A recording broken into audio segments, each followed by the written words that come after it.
Hey, what's up? Bienvenue dans cette nouvelle vidéo. Je suis Tia Brown Sugar et pendant un mois, chaque jour, je vais vous mettre sur YouTube une vidéo. Je commence à être à court d'idées, mais ça va le faire. Je sens que ça va le faire. Aujourd'hui, il fait hyper chaud à Berlin, parce que j'habite à Berlin. Si vous débarquez sur cette chaîne, mais c'est l'été, donc je ne me plains pas. Au contraire, j'en profite. Le peu de temps que ça dure, vraiment, j'en profite. Je suis hôtesse de l'air, si vous ne le savez pas, et on me pose souvent cette question, comment apprendre l'anglais, comment apprendre une nouvelle langue. Aujourd'hui, je vous donne une astuce pour apprendre l'anglais en s'amusant.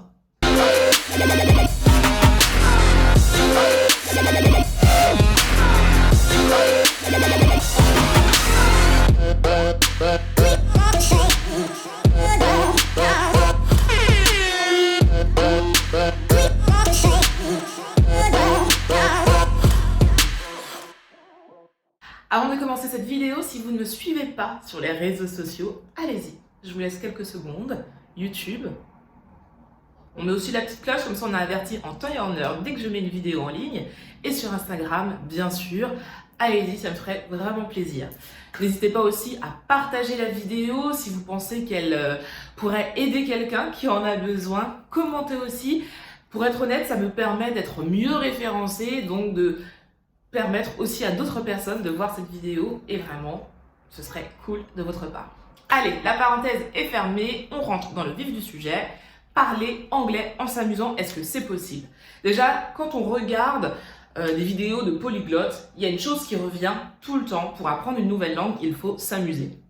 Si c'est une contrainte, vous n'allez pas y arriver. Et en même temps, c'est comme tout, si vous vous emmerdez à apprendre quelque chose de nouveau, ça va être très compliqué pour que ça reste, alors que si vous vous amusez, ça va se faire tout seul. L'anglais, c'est pareil. On apprend dans les livres, mais on peut aussi apprendre différemment, et notamment en regardant des séries. Et l'astuce du jour, c'est regarder des séries en anglais. Vraiment, c'est hyper efficace. Moi, je le vois actuellement. J'ai fait pendant 3 mois, là, pendant le confinement, une cure intensive d'anglais tous les jours, 1 heure, mais vraiment. Et ça m'a fait du bien et je le ressens quand je regarde mes séries. Vraiment, ça fait le plus grand bien. Donc, aujourd'hui, je vais vous proposer 4 séries qui, je pense, peuvent être assez faciles à comprendre, même si, alors bien sûr, si vous n'avez aucune notion d'anglais, ça va être compliqué, mais si vous avez un petit peu, si vous êtes au niveau, allez, un petit peu avant intermédiaire, je pense que vous pourrez comprendre ces séries. Une chose importante aussi, si vous regardez des séries en anglais, regardez avec sous-titres en anglais. On a tendance à se dire que, vas-y, je ne comprends pas, donc je mets le sous-titre en français. Mais on est focalisé sur le sous-titre et pas sur ce qui se dit, sur les intonations, sur l'accent. Et c'est dommage parce que finalement, on n'apprend pas grand-chose. Alors que quand on regarde une vidéo, un film, une série en anglais et qu'on met les sous-titres en anglais, déjà, il y a l'accent. L'accent, les mots, comment ils se prononcent. En fonction d'une série anglaise ou d'une série américaine, les mots ne seront pas prononcés de la même manière pour certains mots. Et en plus, quand on ne connaît pas un mot, on met sur pause, on va regarder la définition et ça nous fait un mot de vocabulaire. Alors effectivement, regarder une série comme ça prend beaucoup de temps, mais l'idée c'est d'apprendre. Donc même si ça prend un petit peu de temps, c'est pas grave, au moins vous apprenez en regardant quelque chose de fun. Donc maintenant, voici les 4 séries que je vous recommande. La première série, c'est une série que je pense pratiquement tout le monde connaît, c'est Friends. Friends, ce qui est sympa en anglais, c'est que c'est un langage hyper accessible, il n'y a pas beaucoup d'argot, les mots sont assez simples et vraiment si vous débutez en anglais, je pense que c'est la série par excellence pour vous aider à comprendre la compréhension, à développer votre oreille, vraiment. Friends. Alors mon accent est dégueulasse, mais désolé. Hein. Donc Friends, si vous débutez vraiment, c'est le plus accessible pour moi. Je ne vais pas vous raconter l'histoire de Friends, tout le monde connaît, voilà. Deuxième série que je vous propose, c'est Grace et Frankie. Alors Grace et Frankie, voilà, c'est ça le nom exact que vous pouvez retrouver sur Netflix. C'est l'histoire de 2 femmes d'un certain âge, mariées, qui vont découvrir que leurs maris qui travaillent ensemble à la base sont homosexuels. Et ensemble. Voilà, ça c'est le début de l'histoire. et c'est marrant, c'est frais.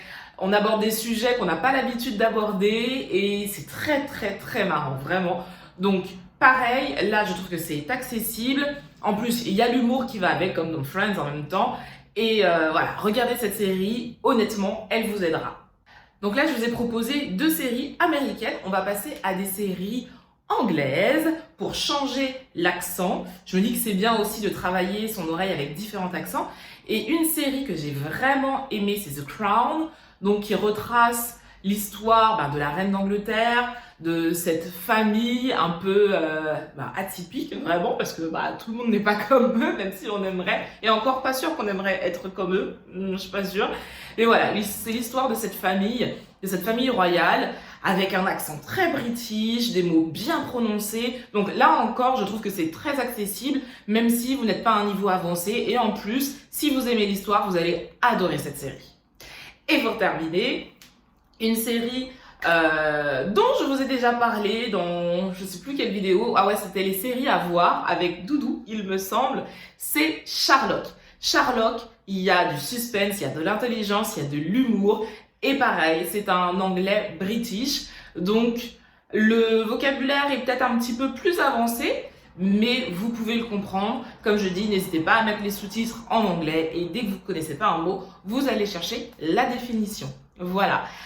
Cette vidéo se termine ici. Dites-moi si vous avez déjà vu ces séries en anglais ou si vous avez d'autres séries accessibles à des débutants en anglais. Vraiment, l'idée c'est de partager, donc n'hésitez pas à me dire tout ça en commentaire.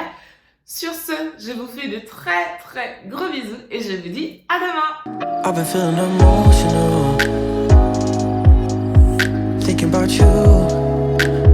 you, babe. What can we focus on? What we should do? Tell me the truth, 'cause I don't wanna see you with somebody else. And I've been feeling lonely in this king-size bed. I'm trying not to worry about the things